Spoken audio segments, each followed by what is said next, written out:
Hey guys, we are live. I'm Jen, your host of Blockchain Banter.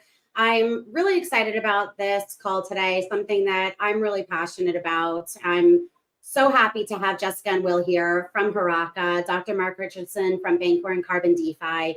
We're going to be talking about the broader impact of stablecoins, inflationary economies, microloans, and then really just kind of any and all that kind of fall within this stablecoin category. If you've tuned in before, you might be familiar with Mark. Mark, I'm going to hand the microphone over to Jessica and Will first. I would love for you guys to introduce yourselves. Tell us a little bit about you. Tell us a little bit about Haraka, if you would.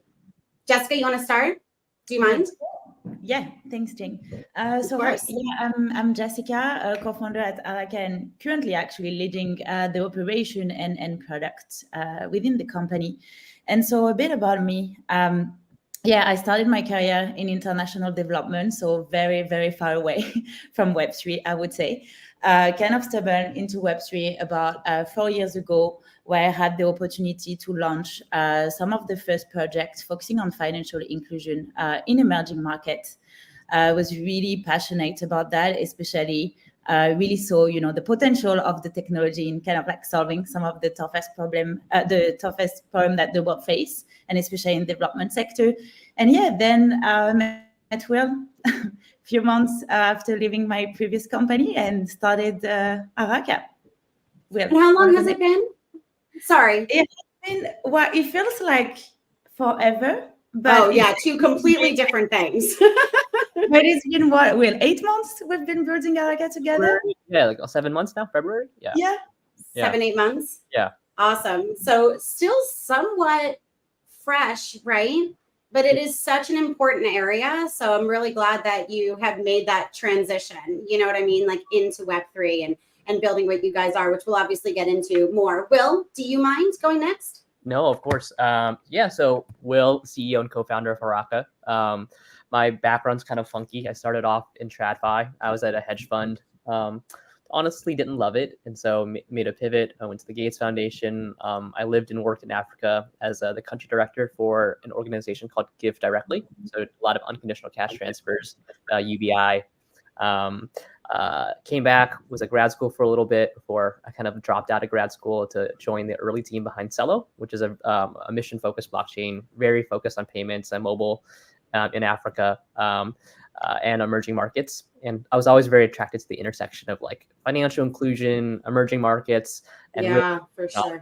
And so I'm excited for this conversation. That's awesome. Thank you so much. It must have been a little bit of a transition going from TradFi into DeFi, right? Was it as big a transition as I would think? Oh, I think you might be frozen, Will. At least you're frozen with a great smile. Oh no! Yes. I think we have you. You know what I'll do? No, you're back. You're back. Maybe. You know what? How about this? Will, do you want to drop and rejoin? It might just be a bad connection. I'll pass it over to Mark in the meantime. Thank you. Okay. All right, I'll be right back. Sorry, guys. Okay. No, that's okay. Thanks, Will. My name is Mark Richardson.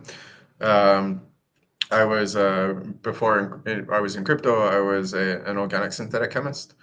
And so I completed my PhD at the University of Melbourne. I did my first postdoc at the University of California, Irvine. And when I came back to Australia, I started working for the Australian government.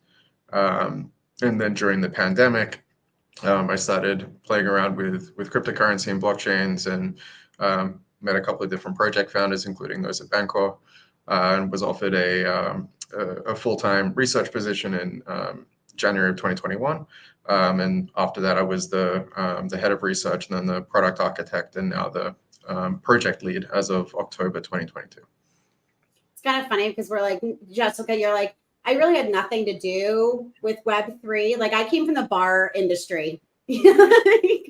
So Mark came from organic chemistry. You know what I mean? It's kind of neat because like you just meet like a hodgepodge of people with so many different backgrounds and this common interest and passion, so it's always great to meet others and kind of hear what it was specifically that brought them into into Web3, if you would find, what, actually, hold on. Will just got back. Hi, Will. I'm back. You are back. Yeah, okay. Sorry about that. You heard me. I was saying you were frozen. You were frozen with like a fantastic smile. So it wasn't even all bad. Yeah. My sister sent me horrific screenshots of my face frozen. It's not fun.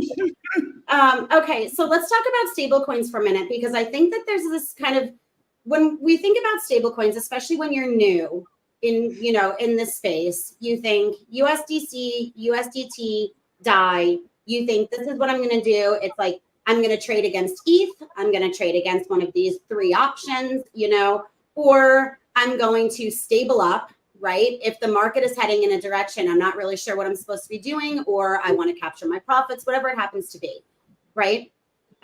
Or you're borrowing against your assets. I mean, it's kind of those main areas. Maybe I'm forgetting one, but when I think of stablecoins, especially for new DeFi users, that's kind of where my mind goes, right? But there is such a broader impact, so many different ways that stablecoins can be used. And I think this is really where a lot of, like you had mentioned Cello earlier. Well, I think this is where Cello has really done, and I have to commend them, such a wonderful job with what their vision has always been, and really just expanding on this, and the projects on Cello. But if you guys would, and this is just kind of an open question, right? Like when you think of stablecoins, what do you guys think of? And this can be related to Haraka. This could just be general sort of question, but being in, positioned where you guys are, where do your minds go? Yeah. Maybe I can kick it off, Jessica. Go for it. First off, Jen, I think what you said was really interesting. And I feel like it's becoming less and less true, though, which is exciting, right? Like, that's nice. Yeah, like back in the old days, obviously, like stablecoins were primarily there for like crypto speculation, right? For traders who needed to park their money out of like an asset when they were trading. But there was a report that just came out by I think Visa, Castle Island, and Artemis that showed, this showed that overall crypto volumes are down, but stablecoin volumes are going up over the last 3 years, right? And so what that's saying is people are now using stablecoins for what I would call more real world use cases, things like cross-border payments or paying freelancers. And so we're seeing some of this kind of early thesis around crypto really change, which I'm excited by. Yeah, absolutely. So for me, when I think of stablecoins, I feel like that definition is becoming more and more loose now, right? It used to be US denominated stablecoins, and now you're seeing things like local stablecoins pop up. I wanted to talk about that. Go ahead, build on that a little bit. And I know this is kind of a big part of what Cello is doing, what you guys are participating in. I know I wrote about it in my recent blog. Mark, you helped me with that, right? So maybe expand on that a little bit. Yeah, this is a use case I'm very excited about, right? Local stablecoins, right? Because I mean, right now the most stablecoins are still US denominated. There are some euro denominated stablecoins. Obviously, there's stablecoins in a lot of different currencies, which I would call hard currencies, the very prevalent currencies around the world that are frequently traded. But there's a very kind of opaque and badly functioning market when it comes to local currencies or soft currencies, right?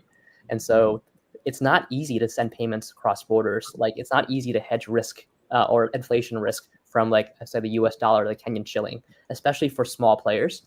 And so as you see more and more adoption of local stablecoins, it does a couple things. I feel like it creates efficiency gains for a lot of players who might be using it as a payment rail, but also it creates more opportunity for interesting products that can be built on top of it, taking advantage of that open ecosystem, things like hedging or insurance products or other things, which are, I'd say we're still pretty early on. We have to prove out the use cases one by one, but I'm excited about that future state.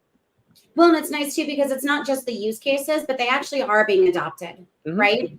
So it's really nice that it's not just a hypothetical, right? Because I remember when I first joined, it was about 2020, and it was parametric insurance, I think is what it was, right? Decentralized insurance and stuff. And we were all talking about this, and you saw it being adopted. And then I kind of lost track of it a little bit. I think it's still, popular, but I know that in certain areas, right? this is becoming more and more popular, the different use cases. So it really is expanding, like we were saying. Jessica, do you want to add on to what Will was saying at all? Or not even add on, but I mean, just give me your take on it. Yeah, I mean, I will have another perspective than will 100% agree with everything that he shared. For me, like stablecoin have such a strong use cases, but I will just build on what I mentioned, adoption. We have been talking about global stablecoin for a while, but local stablecoin, for me, that's what is going to create adoption, especially in markets where we need it the most.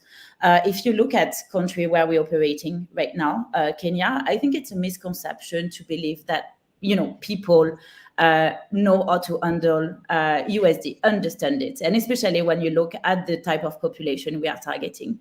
And so for me, having the possibility to leverage local stablecoin make the solution so much easier to introduce to such population. So now it really abstract the technology. You're not into cryptocurrency anymore. You're not into global stablecoin. You're into a digital currency that they know and they're familiar with. So it makes the adoption of a product much easier, the education much easier as well. And so people are actually able to enter Web3 without actually feeling it in a way. And so for me, it really local stablecoin really reduce the barrier to entry to the space for people who don't really care about Web3 or what it can bring, but the solution that the technology brings is extremely important to them. So I guess for me is really, it's really the open door to global adoption. That's how I see it. Now we'll get back to like the local stable coins, right? I want to expand on that a little bit and actually kind of, because it's not even just the adoption, it's the actual creation of them. Mark, I want to pass it over to you, get your take on this a little bit, see if you have a different perspective or if you want to highlight and kind of put any emphasis on anything that Jessica and Will might have said up until this point. I know talking about local digital currencies, this was something that Bancor, kind of before Bancor, this was a project that had really kind of led to this. Maybe you want to speak on that a little bit. Yeah, certainly. I agree with everything that Will and Jessica have said, and I do think that stablecoins are probably the most compelling use case of blockchains, and that is, it's going to be controversial for some, because I know that there are many who kind of gravitate towards blockchains and Web3 in a sense to find an alternative, currency system, one that they, that they believe in the principles of or feel like is governed by people that are using it, people that have let's say a very gross distrust of their governments and how those currencies are handled and so on. But after observing all of that, and let's acknowledge the legitimacy of that, this is kind of where Bitcoin was born from. And I would never tell anyone that is that harbors those views that they're necessarily wrong. But I think that we're still a little ways away from being able to sort of treat things like Bitcoin and Ethereum and whatever token we want as like an actual like legitimate payment method. Like I know that people do get very excited about things like being able to transact on such and such a network to buy groceries or something like that. Way back in the day, I had a crypto.com MasterCard or Visa card that would enable me to to buy regular things by using effectively their exchange in the background in order to transfer it back into Australian dollars and buy whatever I wanted. But I think in terms of people who are managing like a small business or something like that, choosing to have like your cash reserves denominated in something like Bitcoin or Ethereum can be a pretty frightening prospect. Because you might have a really great year one year because you effectively accidentally charge someone $162 million for a large pizza. If you're familiar with the Papa John's pizza escapade. But then on some years you might accidentally charge someone $1,500 for a Porsche. The volatility of these cryptocurrencies is still too high for it to sort of service that, what's called a double coincidence of wants. And this is kind of how currency was developed in the first place. But what I do want to acknowledge is that blockchains have dramatically changed the way that people can get between different currencies. And I think in a local context, in a local currency context, this is pretty significant. And if you have a look back on like really sort of world-changing events, things like the George Soros, Black Wednesday event back in 1992. This is the gentleman that's usually given the accolade as having broken the Bank of England because he had such a huge short position on the British pound. And there would have been, I imagine, people alive at that time, like normal people, who might have had a similar inkling, right? That this agreement with other European nations and the creation of the European Exchange Index or whatever it was called, the ERM, probably wasn't going to go through, and the British pound would suffer as a result of that. And if you're alive at that time, really, it's pretty difficult to move, the value denominated in your bank account from British pounds into something else. And it was really the very wealthy businesses at the time that were transacting trillions of dollars of British pounds to hedge their risk to their exposure to the currency that was given to them by the British government. And that's kind of unfair. Like there is a sort of, you need to be this rich to play sort of aspect to traditional finance. Yeah. And, for the same reasons that I said that I think that it might not be very attractive to run a business that's denominated exclusively in Bitcoin and Ethereum, the reality is, like even developed westernized nations, there are times where you don't want to have exposure to the currency that your government has given you. And this is, visited many times more the smaller that nation is, or the more bespoke its currency. So things like the West African franc, the British real, the Brazilian real, and so on. Even like the Israeli shekel, like during times of increased tensions in the Middle East, you might find that it's better to not be exposed to some of the currencies that you have easy access to and to try and transact them out and hedge your wealth in other international currencies if you're not comfortable being exposed to something as volatile as cryptocurrency, which I think is a very sober choice to make. And so yes, the short answer is I do think that this is like a proliferation of stablecoins on blockchains can only be a good thing, like for so many different reasons. But the most important is it's no longer do you have the facility, the wealth to be able to hedge yourself against what's happening locally, and instead it's like, do you have access to a computer, right? And that is I think a very significant step in the right direction for like we call it wealth management, but it's also just like day-to-day management. Like you don't have to be wealthy for wealth management to be something that's interesting to you.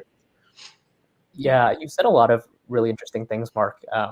Just to respond to that, I feel like one thing that you mentioned is like, I feel like stablecoins are like a bridge, right? A bridge not just from like the digital world to fiat, but also a bridge from like new users into Web3. And once you're in like that ecosystem, there's a lot more you can do, right? And I think the things that are interesting is it's kind of like this adoption curve, right? I would love to live in a world in which we are like a multi-currency like digital world where I could decide to like keep my wealth or spend my money in like, I don't know, like a local stable coin, a community currency, like Bitcoin or like fiat, whatever kind of aligns to my values or my needs at the time. Like, I think that's going to be the eventuality, right? But to get there, you have to start really, really small. And I think one of the smallest things to do is to start with kind of like a real tangible need and like kind of what are the quick wins that we can prove out. And so some of the quick wins, obviously, with stablecoins are like ease of transactions, cross-border payments, transparency. You use that to kind of build out some like evidence base and get more and more adoption. As you get more and more adoption, then you can get more projects building on top of it, doing really cool things like hedging risk, like you mentioned, or providing open finance to people who were like underserved, right? Like, and we can go to a whole bunch of these examples that we faced as a project, but I think that's kind of like the the step function that I think we need to go through as a whole industry to like prove out this first and then move on to like bigger and bolder and more important problems, I think. What were some of those that you mentioned a couple, and then you said, you could go on about what you faced as a project, right?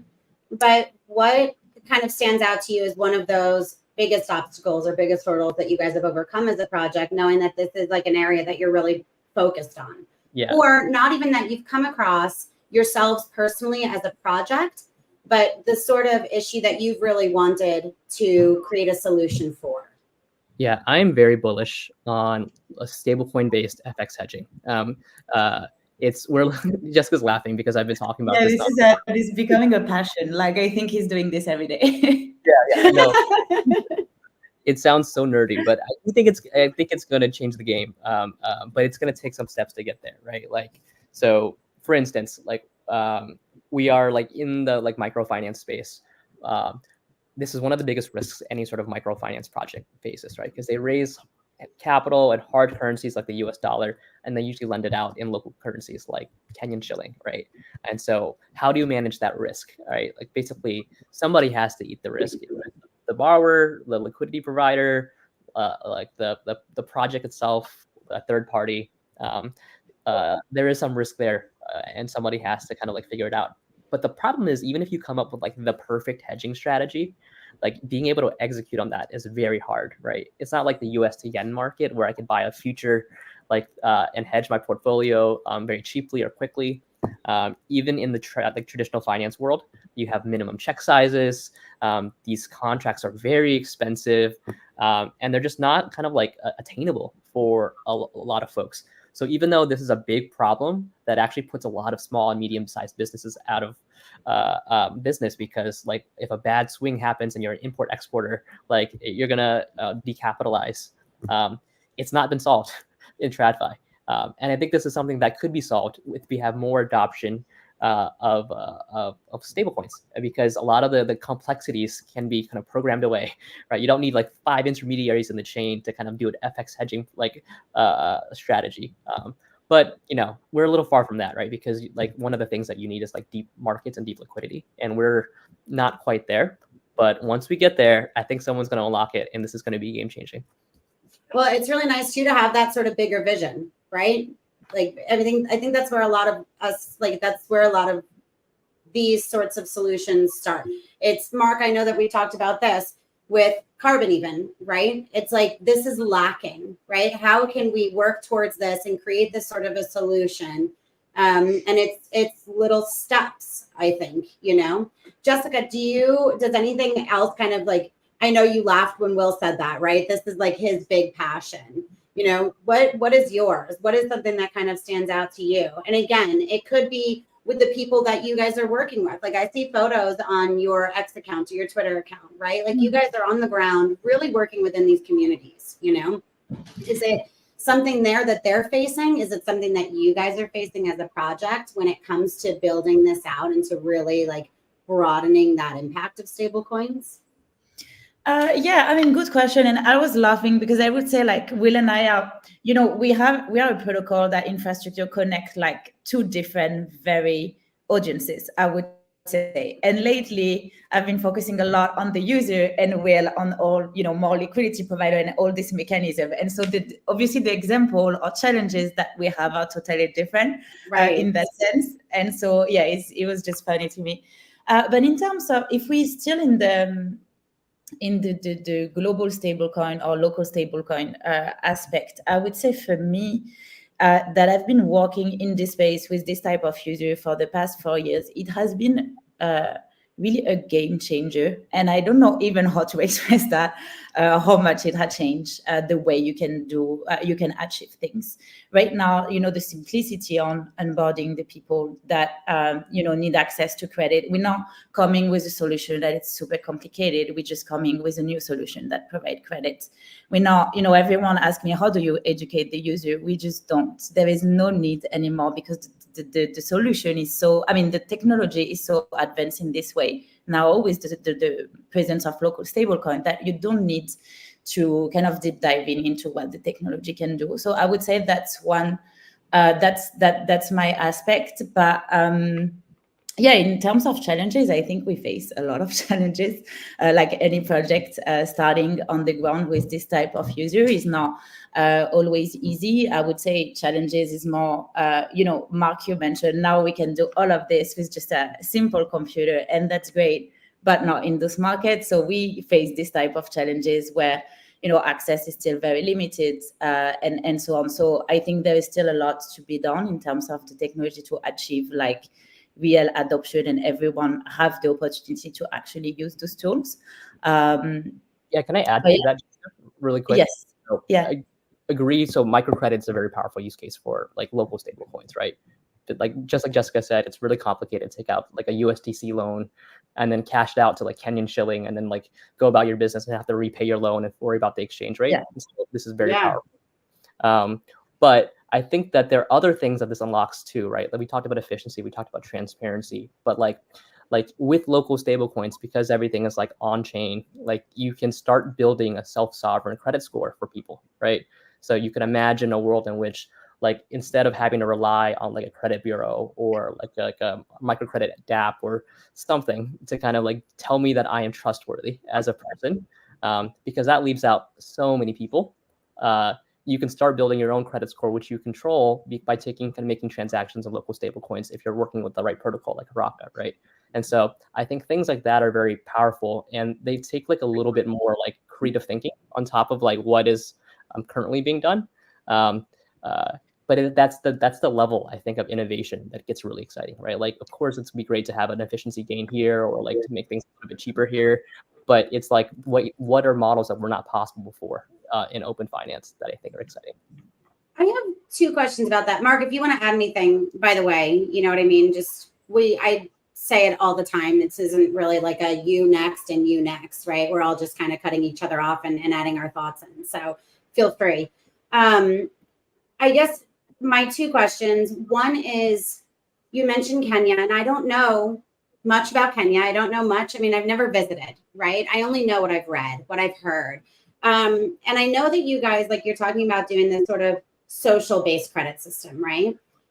It was really when I got into DeFi, and you can call me naive all you want, that I was really starting to learn about how so many different areas don't have access. It's never mind, they can't get credit or they can't do this. It's bank accounts. It's IDs to even open a bank account. I remember having this conversation in depth with Mark 4 years ago when I first met him and was poking and prodding, about different things.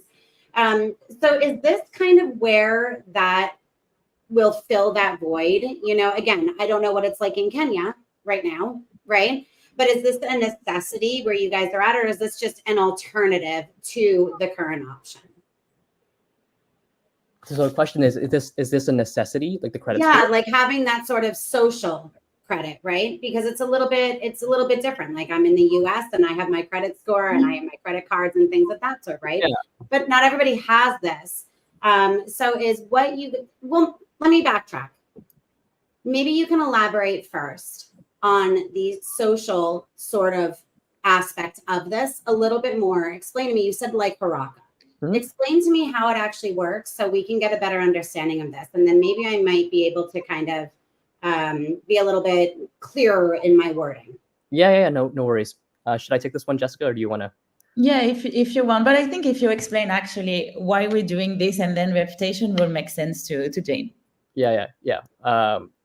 So I'll take the first part of the question, and maybe Jessica can explain how it works here. But first off, I do think it's a very important necessity, right? Like there's 1.7 billion people out there that are still excluded from the formal financial system, and even more. Huge. It's huge, right? Like, and there's a variety of reasons why they're excluded.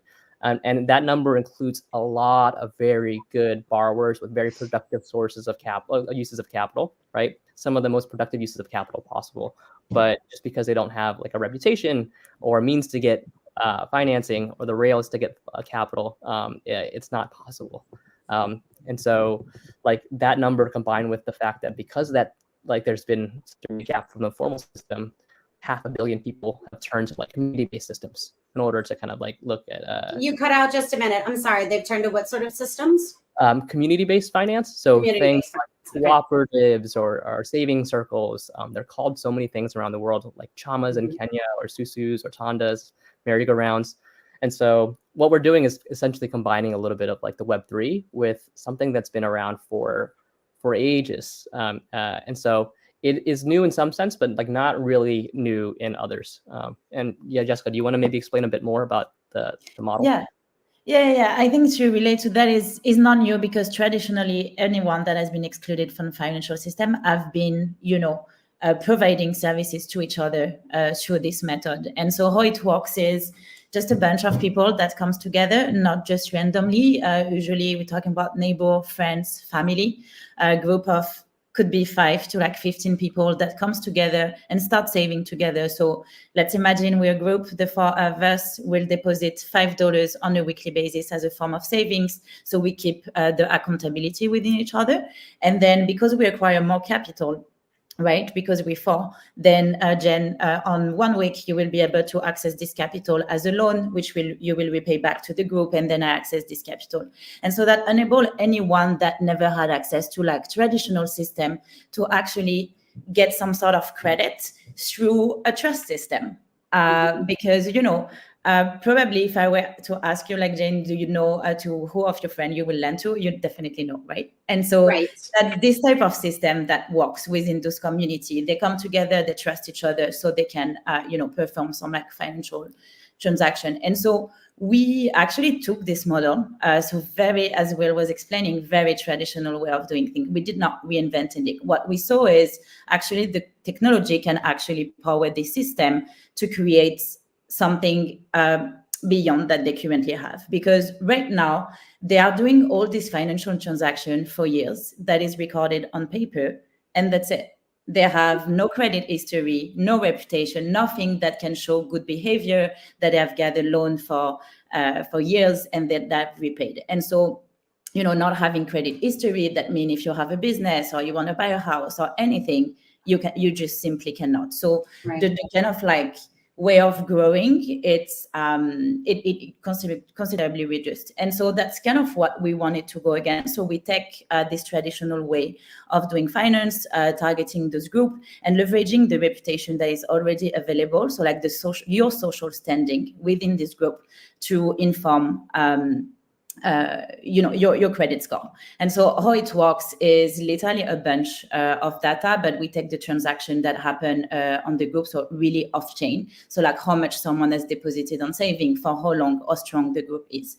To which we add peer attestation system. So as a person, individual within the group, I can guarantee for Will his loan. So in the case like Will repay, my reputation increase, his reputation increase. In case he does not repay, my reputation decrease, and so on. So really relying on the joint liability of the group, the proximity of this person, the relationship, to really inform who is a good from a bad borrower.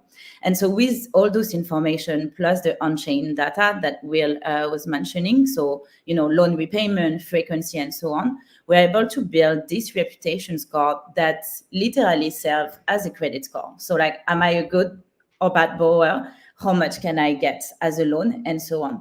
So I think it's what we do, and the idea is not only providing credit, but giving the opportunity to people to build a credit history which they've never had before. It's funny because, and Mark, again, sorry, but I'm smiling because I'm asking these questions, and as you're saying, there's a group and they add $5 or whatever it is. I used to live in Mexico, and they would do these sorts of things where a group would get together and they would put in 100 pesos or 200 pesos or something like that every so often. And they would do something like this. And I didn't realize that this was a common thing in certain areas. I honestly thought we used to have a bar and grill. I just thought it was like the employees that had created the system of, kind of pooling their money in case anybody needed to and having access to this. I didn't realize that it was such a larger scale and so popular elsewhere. It's so common. I mean, like, so when my parents first came to the US, they immigrated from Vietnam, nobody would give them a bank account. So they basically formed a group of like immigrants and they did the same thing. Saved like did they really? Yeah, $100. And this is very common for like immigrant communities, very common for like folks that are excluded from the financial system. Right. It's kind of merry-go-round model. like maybe I can explain it really quick. But like it makes sense because it's like what it's called like privately efficient. So like if you have 10 people and each needs $1,000 to build a house, and if they were saving like single party, it would take each of them 10 months to build it. If they were saving $100 each month to save for a house, if they were grouping this together, right? The first person after month 1 would get to buy a house. The second person after month 2, third person after month 3, et cetera, et cetera. So nobody's worse off because like at worst you're basically getting a house at 10 months anyway. But most people are better off, and some people are significantly better off. So this is why that model is so common. But what's key about that is it requires a lot of trust, right? And so the trust exists in these communities that have these systems. If we could digitize the trust, quantify it, put it on chain, I think that unlocks a lot of value. Yeah. Sorry, I didn't mean to cut you off. I was agreeing. I was saying it makes so much sense when you break it down like that, you know? The other thing that I wanted to ask you guys, I know I had 2 questions earlier. The Kenyan shilling, you know, we're talking about the adoption of stablecoins, right? These different types of stablecoins and the creation of them. So backtracking a little bit, have you guys found that there's this hurdle to the adoption? Or are they, you know, are they accepting of this? Are they understanding what this actually is when it's being created and offered to them? You know, these sorts of opportunities. It's so much easier than like not having So Kenya's actually pretty unique, right? Like mobile money is very, very popular in Kenya. I think it's like the leader when it comes to mobile money in terms of both adoption and also how early it was kind of grown out. So M-Pesa is very commonly used in Kenya. And so given that, I think a lot of people just treated it like a digital shilling and didn't think twice about it. Yeah. Mark, I want to, really fast. I have a comment here. Crypto Hunter, it's good to see you. We haven't spoken in a minute, but I'm happy to have you tuning in. He is in Nigeria. So he's saying this model. What is it called in Nigeria? Like, I'm curious because like a lot of countries have different names for it. Crypto Hunter, I know you're tuning in. So if you want to comment on there, I can share it also with Will. But he's familiar with this model, right? He's excited to see it coming into Web3. I'm going to share. The project is Haraka, right? Tell me your website, guys, and I'll put it in the comments really quickly. Sure. Haraka. Is it haraka.xyz? It is. Yeah. Okay. I'll put it right here. My fingers got away from me. Okay, there we go. I'll put it in there. And he's asking if you guys are on Say Network. You're currently only on Cello, is that right? Currently only on Cello, yeah. Okay. Do you have any plans to expand to other chains? Yeah, I mean, I think that what we would... Mark hates when I ask him future plan questions. So don't feel obligated to answer a question just because I ask. I ask because maybe I might get a question or an answer, you know what I mean? But like no obligations, okay? Yeah. I mean, we're not actively looking right now, but we're very open to it. Like, at the end of the day, we want to go where our users are and where the liquidity is. And so what makes the most sense for the protocol? But yeah. Makes sense. Okay, I'm going to keep an eye out for Crypto Hunter's response, see what it's called in Nigeria. Mark, in the meantime, I want to pass it over to you because we're talking about loans and things of that sort, right? But we did mention trading between. So maybe because Carbon DeFi is a trading protocol, you can speak a little bit more to this. We can elaborate on this, specific use case or if you will. Yeah, sure. So I think, lending is, there are really only sort of 2 axiomatic components to like all of finance. One is risk transfer, and this can be either via a loan, via like an option or an insurance contract. Like these are all basically like different compositions of the same idea. And then the other one is value transfer, meaning from one asset into another, and for that you need an exchange. And it's kind of interesting. So Bancor's history was that it began, well, the Bancor founders began with a company called AppCoin, which was, it didn't involve a blockchain. This was before Ethereum, before smart contracts. And it was a community currency program. And so people could issue their own currency and then, basically exchange it between each other or send each other these balances in much the same way that Bitcoin is used as kind of a community currency. But like I said, no blockchain in the background. This was, private server stuff. So a little bit more like points, I suppose, is what we would call it in today's vernacular. And, it ultimately, struggled with this idea that if more than one community has issued their own currency and they want to exchange their currencies with each other, then you need a way to find an exchange rate. And because these are so small, each one of these communities had probably at most about 3,000 people, using this as an actual currency, like they were paying each other in these things. Much too small a market for a market maker to be able to interact with it in any meaningful way. And remember, market makers are, even though I think that they do provide a valuable service, they're still selfishly motivated. They're at the end of the day, like, this is a profession and they need to meet their bottom line. And so with markets this small, it's very difficult to find someone who's interested to do that other than, wanting to do it for its own sake, which was there are no market makers that do that.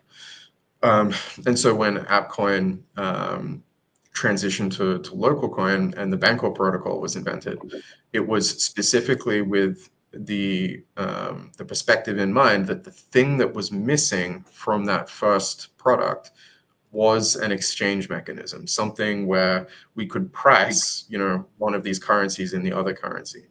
And rather than try and find market makers to do this, the protocol itself should provide that price. And this was in 2016.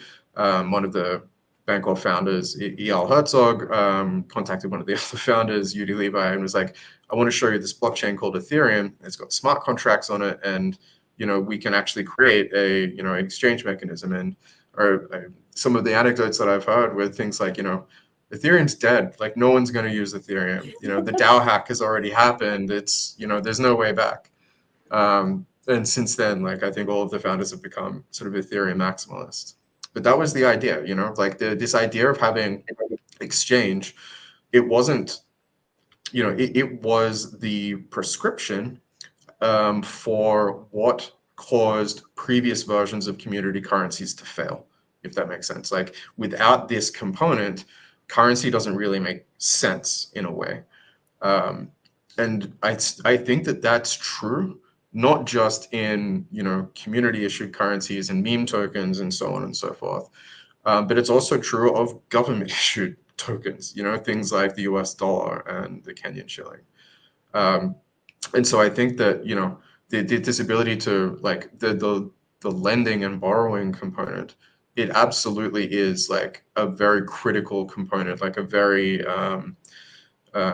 it deserves every little bit of attention that it gets, like that kind of, especially on like microloans and things, the ability for someone to dramatically improve their life and actually even improve their earning capacity is very, very pronounced on the microloan side of things, much more. You end up approaching the asymptote, in Western countries where people are taking millions and millions of dollars in loans and not really achieving anything with it, at least with respect to their quality of life, or their actual productivity. And so this is like very important. But in the background, in order for that loan to make sense, in order for these tokens to actually be useful, there needs to be an exchange component. And we're no longer using the Bancor formula or the XY equals K formula as it was originally implemented. But the stuff that we're doing today is still derived from the those humble beginnings. And so while Carbon DeFi is a slightly more like agent-based version of things, and I think that this is the important part and where I'm going with this rant, is that in the beginning we thought anyone who's issuing their token, they should have the responsibility for producing liquidity for it. Like, you shoulder that responsibility yourself, and your community is using that liquidity source. Then we kind of transitioned later as cryptocurrency became hyper financialized. that it's more like an investment vehicle or like a financial instrument that people use in order to try and improve their financial position over time. And the original AMM isn't really compatible with that sort of view of cryptocurrency liquidity, right? It's a very sort of self-sacrificing model. And so with Carbon DeFi, the ability to quote arbitrary prices and let people, quote what they think the exchange rate will be and then offer that to the market and wait for someone to agree to that price, I think is actually a pretty dramatic leap forward in terms of how exchange primitives on blockchains are handled. And, again, not just in things like Bitcoin and Ethereum, but probably even more importantly in stablecoins. If someone is quoting a price for the US dollar versus the euro, and someone takes that price, we have now kind of discovered, we now have a new data point for how the market is feeling about these two things. And it wasn't, prescribed by an AMM, right? Which means that, at least in my opinion, it carries a little less weight. But more than that, gives people the freedom to choose what rates they would like to transact at, rather than, having to accept the transaction rate that is that's given to them by the protocol front end or similar. But yeah, I think that both of these things, borrowing and lending and exchange primitives, they require each other in some way.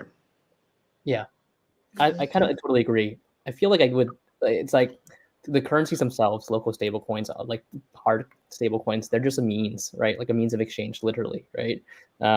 But you need like use cases for adoption, right? Why else would somebody kind of adopt this new untested like technology that probably has slightly worse user experience than what you have right now, right? And so there's a reason why we started with lending, I think, because the demand is so great. And there's like, I would say, the market is so fragmented that like actually this new technology can offer a lot more value or benefits over the traditional system.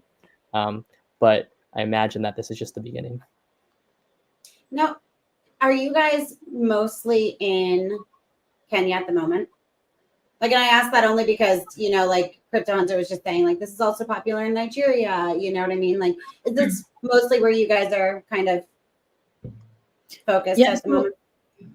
Oh, yes. So we main market is Kenya. We are launching in Ghana actually in 3 weeks, a month. That's so exciting, right? Super exciting. And then regarding other markets, so we're looking, of course, at other market. The idea is not to expand too fast, too quickly, right? Because obviously we're working with local stablecoin. So it requires, it's not only about the launch of the stablecoin. It's not only about, like, we're working with Mento at the moment. Let's imagine there's a local stablecoin everywhere that just launched when we arrived. That would be beautiful. But there's all the work behind it as well, right? When you're the first project leveraging a local stablecoin, you have all the ecosystem around to build like on and off ramp, and then liquidity need to be available for them as well. So it's a lot of things to kind of manage, education too. So right now Kenya, launching in Ghana next month, and for the other we'll see. But I think 2 markets would be more than enough to handle until the end of the year at least. Right. Yes. You mentioned liquidity. So, and Mark, you mentioned this in the original design and stuff. I'm really kind of curious. You said where the liquidity is and creating this sort of digital currency, right? So how does the liquidity behind the token actually work? Like, what liquidity are you speaking about specifically when you say where the liquidity is? Maybe I'm missing it. Yeah, I mean, I think that we use liquidity in terms of like in the broad sense of things, right? And so like our for this use case, our model is predicated on sourcing liquidity or capital from like global sources. This could be Web3 investors or like degens. This could be traditional like funds or banks or institutions that have invested in microfinance or emerging markets. And then we take that, convert it to stable coins because it just happens to be the most efficient means to get value to the end borrower. And then we give them the loans. They take that and then they off ramp some mobile money and then repay, right? So when I say liquidity, I just mean like capital in general. Like I'm almost form agnostic. That makes sense. Okay, Jessica, did you want to add? Sorry. No, it's the same. I use liquidity for, the on and off ramp provider. Obviously, when they need to swap like Celo Kenya shillings to like a Kenya shillings, they need some sort of liquidity. So that's the type of things that you need to put in place. Not that we are the one doing this, but this is something you need to push for. But yeah, same as Will, I think we're using liquidity in the broader sense. It's kind of like sense. For Haraka, we want to build like the best pipes to move capital around the world, right? But we need to go where the liquid is. Right. Now, Mark, with creating these sorts of different, because we're talking about like hedging and things like that, right? And I know that we had a discussion about hedging, and you're like, you need to be careful how you word that, Jen. Remember, with the definition itself. But you know where I was going with this, right? I refer to it as like wealth preservation, things of that sort. What sort of trading pairs can somebody create on Carbon DeFi if they were looking to, either access a local stablecoin, maybe ditch their local currency, not necessarily like the new, local currency, but what has been given to them or prescribed to them, right? Maybe into a US dollar backed or out of. What sort of trading pairs does it support? All of them. So Carbon is not an AMM, and in that same vein, it doesn't have any liquidity pools. Like we just don't use. We have no need for that architecture, for that paradigm anymore. So with Carbon DeFi, you can imagine, if you show up on the front end, that you can elect to swap between, the token that you have and the token that you want, or the stable coin that you have and the stable token that you want, by reading other people's quotes and deciding whether or not that's attractive to you. Think of it similar to like eBay, right? If imagine going to the eBay page and finding out how many people are selling, shekels for US dollars, right? If you wanted to get out of the US dollar, or the other way around. If someone wants to purchase, shekels from you and is offering US dollars in return, then you can view those prices and decide whether or not that is the price that you would like to transact at. So it's a very open sort of system. Now, in that same vein, you may find that after browsing the rates that are being offered, that none of them are attractive to you. You can then create your own eBay listing, right? You can say, well, these are the shekels that I'm offering, and this is the US dollar valuation that I will accept in exchange for it. But you don't need to wait for a liquidity pool to be established. You don't need to, go to a liquidity pool contract or anything in order to create it. It's already ready for you to do that. So the short version is you can trade any